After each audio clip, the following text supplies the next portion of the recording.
रंग में भंग डालने का काम नहीं कर सकता।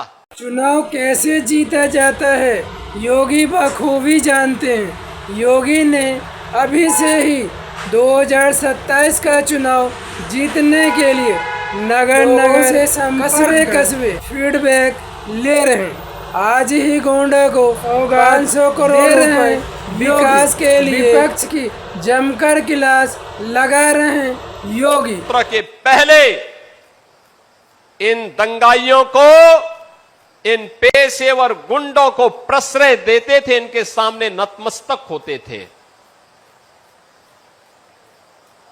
प्रदेश में कर्फ्यू रहता था, महीनों महीनों कर्फ्यू। असुरक्षा के वातावरण में न निवेश होता है, न विकास होता है। पहचान का संकट अलग से खड़ा होता है, नौजवान बेहाल होता है, किसान। योगी ने कहा 2017 से पहले यूपी में गुंडे माफिया ही शासन चलाते थे। शासक गुंडे माफियों के सामने हाथ जोड़कर खड़े हो जाते थे। बहन बेटियों का 2017 से पहले सम्मान नहीं होता था। बहन बेटियां 8 बजे के बाद घर से बाहर निकलने में डरती थी।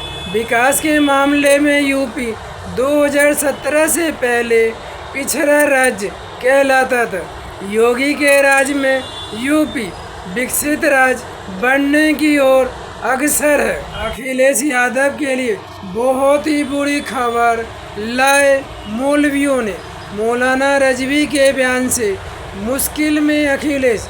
मौलाना रजवी ने अखिलेश से कहा यूपी में यादव 7% जबकि मुसलमान 22% है। अखिलेश यादव घोषणा करे अगला सीएम मुसलमान बनेगा। मौलाना रिजवी के बयान से अखिलेश यादव बुरी तरीके से फंस गए। बाहर निकले तो कैसे? मैंने एक पत्र लिख करके उनको अवगत करा दिया है कि उत्तर प्रदेश के लाखों मुसलमानों के जज्बात और एहसासात हैं कि 2027 में होने वाली विधानसभा में मुसलमान मुख्यमंत्री की घोषणा करें। अखिलेश यादव को यह समझना होगा कि मुसलमानों ने उत्तर प्रदेश में उनके पिता मुलायम सिंह यादव जी को कई बार मुख्यमंत्री बनवाया।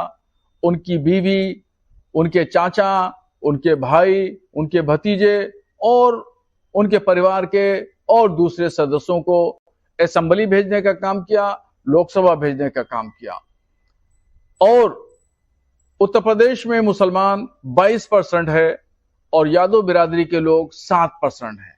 इसलिए मुसलमानों का हक ज्यादा बनता है कि इस बार अखिलेश यादव ऐलान करें कि 2027 के चुनाव जीतने के बाद जो मुख्यमंत्री होगा वो मुसलमान चेहरा होगा। हम ये नहीं कहते हैं किसी जिस फला को बना दें, हम ये कहते हैं समाजवादी पार्टी में जिस मुसलमान को वो पसंद करते हैं उस मुसलमान की घोषणा करें। और अगर वो मुस्लिम चेहरे का ऐलान नहीं करते हैं तो फिर आप समझ लीजिए अखिलेश यादव जी जिस तरीके से झोली भर भर के मुसलमानों ने समाजवादी पार्टी को वोट दिया है अब नहीं देगा। इसलिए मैंने पत्र लिख करके आपको अवगत करा दिया है कि अब आप हमारे जज्बात को, हमारे एहसासात पर अमल नहीं किया तो फिर हम 2027 में अपने फैसलों पर नजरसानी करेंगे और फिर मुसलमान एक कड़ा फैसला लेगा।